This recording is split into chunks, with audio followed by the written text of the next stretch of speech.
no doubt. Jar Jar in this movie is kind of plays a pivotal kind of character because he is the one who sets up the army. Yeah, it actually happens in this scene. This was a much longer scene, and originally Jar Jar had a little soliloquy at the end here to Palpatine. Clearly, there's mind tricks going on here, and as we, the audience, are sort of going along for the ride at the same time that Jar Jar is. There's a couple shots here where he's trying to figure out, much like he was doing in Episode 1, trying to figure out what's going on. And here, Masamita and Palpatine are having a discussion of, it would be great if Padme were here. And Jar Jar's thinking, and we leave him there thinking, and then presumably when we come back and we see him presenting to the Senate that Jar Jar's made the leap, well, with Padme not here, I'll step up and I'll be the senator from Naboo, which causes the creation of the Clone War. And of course the creation of Episode 3 and 4. Exactly. Not originally part of the shoot. This is something that George added after he'd gotten a rough cut of the movie together. This is a mistake. One and Dooku originally was a confrontation between Padme and Dooku, and it was a political thing. And I decided after seeing the movie that I didn't need that scene with Padme and Dooku. It was in the wrong part of the picture.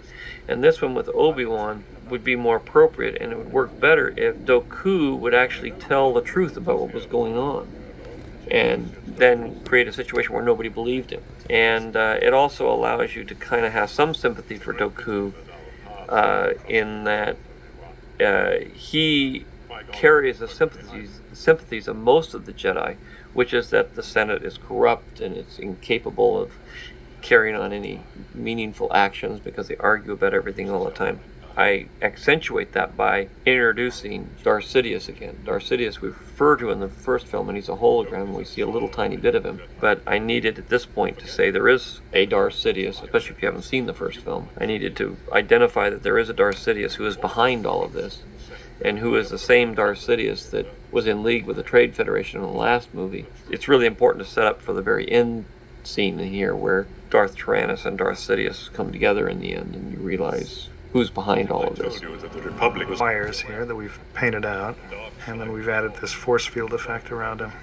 So this force field effect was made by having a big field of particles that stream from one of the emitters to another and or flows around a computer-generated shape of Ewan.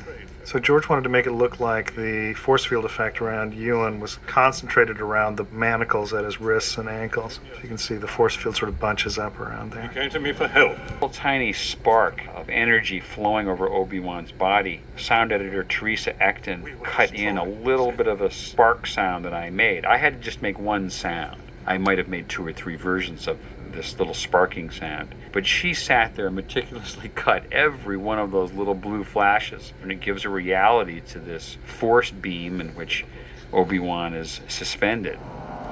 This next shot here, this is a digital set. There's no carpet, there's no lighting, there's no building. It's Sam walking through a blue screen set, and everything in there was done on a computer. And it's a fantastic 3D set. For us to have built that, we just would have never had the resources at the time. We probably would have spent $150,000, maybe $175,000 to be able to create that hallway. And to be able to do that, Paul Houston did that in about 3 weeks on a computer, and it was just a fantastic job. The idea of a democracy being given up, and in many cases being given up in a time of crisis. You see it throughout history, whether it's Julius Caesar or Napoleon or Adolf Hitler. You see these democracies under a lot of pressure, in a crisis situation, who end up giving up a lot of the freedoms they have and a lot of the checks and balances to somebody with a strong authority to help get them through the crisis. You know, it's not the first time a politician has created a war to try to stay in office. To counter the... Is when the sort of end of the movie starts. This is like the climax. It starts, and it's ultimately wall-to-wall action and suspense. And it really, once everybody says, I'm going here, you're going there, and Palpatine gets unlimited powers, we're able to follow our heroes into the heart of the Dragon Cave. A scene where Obi-Wan and Padme fire a wire across an abyss and swing across together. It's very much recalls the fun of the first Star Wars, and They were quite charming in the scene because she had to, hang on to him, and he had trouble getting the cable across. It kind of bounces off the first time, and he has to reel it in and shoot it a second time, and she's kind of like, Jedi, huh? Look, whatever happens out there. Reiterate this particular relationship where they've come to an accommodation with each other in terms of her being in charge of things and him going along with it. He's sort of given up fighting her. So they're much more able to work as a team and be together and help each other here. They're not romantically linked, but they're, in terms of a working relationship and friendship, they're linked and partners. That they've landed in is the big factory steam vent. And in this shot, this is mostly a big miniature that Brian Grenan's miniature crew did for the film with the CG ship and this door's CG. But they did a lot of really great miniature work for a lot of the movie, and we used that in most of the shots for the droid factory in some form or another. Go into the creepy part of the movie. I am able to get R2 and 3PO to follow along, and we're into this more traditional R2 and 3PO relationship with the main characters, which didn't exist up to this point. And obviously R2 again is the leader of this group, and R2 feels that he can help them and he can solve problems and he can save their lives, and ultimately he does. Chamber. The whole idea, of course, was that they don't know that they've just walked into the lair filled with this Geonosian workers. We had a lot of fun animating this. There are alcoves that you can't really see. They're up above them and down below them. There's little tunnels that we've put in there. We wanted to be really creepy for the audience, and I think we achieved that. There's this sense of this darkness, but then it's just filled with all this living creatures. One little piece, fall back to the rock people in Flash Gordon where they come out of the rocks. It's a little homage to that idea. Yes, I went through the really good animatics that we had and talked to George and looked at the artworks, but then tried to make sense of it, that each of these conveyor belts that Anakin and Padme are doing things. So they're drilling, in this case, they're drilling and cutting and grinding, and then stamping chest plates for the super battle droids that we get introduced to later on in the arena sequence. So all the machines are actually doing something that makes sense, and it made it a lot clearer when we were talking about animation issues and what things should look like, to actually have it building something. Although it moves so quickly, it's difficult to tell the progression unless you step through it.